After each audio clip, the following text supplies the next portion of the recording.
Hey everybody, welcome to Review a Day, episode number 156. I'm your host, Leland Brungard. Welcome to Review a Day, the podcast, whatever the fuck this is, video blog, where I review films. And thank you so much for being here.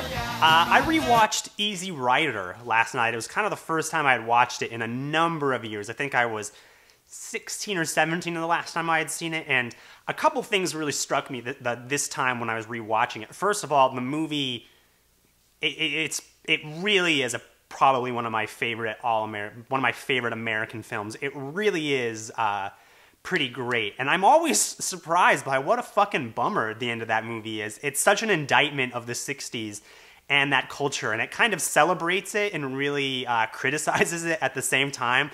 And the end of that movie, when they take acid, is just horrifying to me. I mean, it is such a bummer of an ending. It really gets surreal and is kind of, you know, it kind of turns into a Bergman film for a little bit at the end. But Easy Rider, I mean, is just a really great film. I think it really deserves a lot of the love it gets. So if you haven't seen Easy Rider, add it to your queue because it really, really is great. I also watched In the Heat of the Night recently, and what was the other movie I watched? But I'll get back to that. The film I'm reviewing for you guys today is I Love You, Beth Cooper. And this is the newest film from director Chris Columbus, who did Home Alone. He directed that terrible Rent movie. Chris Columbus, he also directed the first two Harry Potter films, I believe. Or at least he kind of kicked off the franchise. But this is a new film starring Hayden Panettiere, Paul Rust, and Jack Carpenter. And it's about this main character who's kind of a nerd, and he takes his valedictorian speech as his last chance to confess his love for the hot chick who sat in front of him all of high school. And kind of this crazy night ensues where her life is way crazier than he ever imagined, and he and his best geek friend go out on a wild ride and learn a lot about themselves. This movie is about as good as you think it's gonna be. If you saw this trailer and you were like, you know, I think that looks like fun. That looks like kind of a throwback to an 80s movie. Maybe I could have fun watching it. That is definitely where I was going in.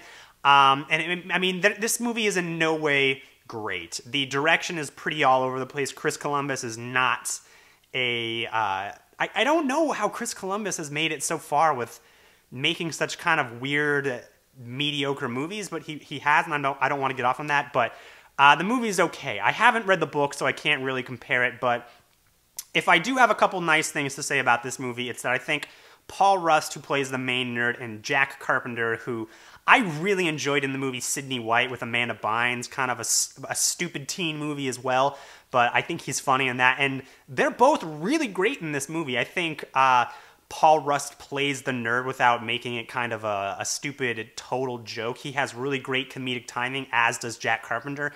And I think these two guys have really great chemistry together on screen. I think they're fun to watch. I think the bigger problem with this film is the first thing is that Hayden Panettiere is a really weak actress. And I don't think I'm going to surprise anyone here. Anyone who's watched Heroes, I don't think is going to really disagree with me. She's a weak actress. And this part calls for someone to be kind of funny and have many different sides to them, to be crazy and also kind of sad and empathetic at the same time, but she's not, and she doesn't play it that way, and I really didn't buy her as this crazy girl who's gonna, you know, who dates older guys who do coke and all this kind of stuff. I didn't buy that, and so much of the film really rests on us believing that this kid would fall for her, and I didn't buy that, so the film kind of falls apart. It is stupid, and I think there's a lot of not a lot of good laughs, but there are some funny moments, ones that are intentional and unintentional. I kind of go into these bad teen movies with that kind of, you know, oh, this is a bad teen movie, I'm gonna have fun and make fun of it, and unfortunately, this movie isn't the next, you know, 10 Things I Hate About You or Can't Hardly Wait, you know, teen films that I have a lot of affection for. I would much more recommend pretty much anything over this movie. I give I Love You, Beth Cooper a 2 out of 5. Catch it on demand sometime. I think you guys will be better. If you guys like this review, make sure to rate, subscribe. Also, head over to nitpicket.com and Dampercast and check out the podcasts I do. I would really appreciate it. I'll see you guys next time.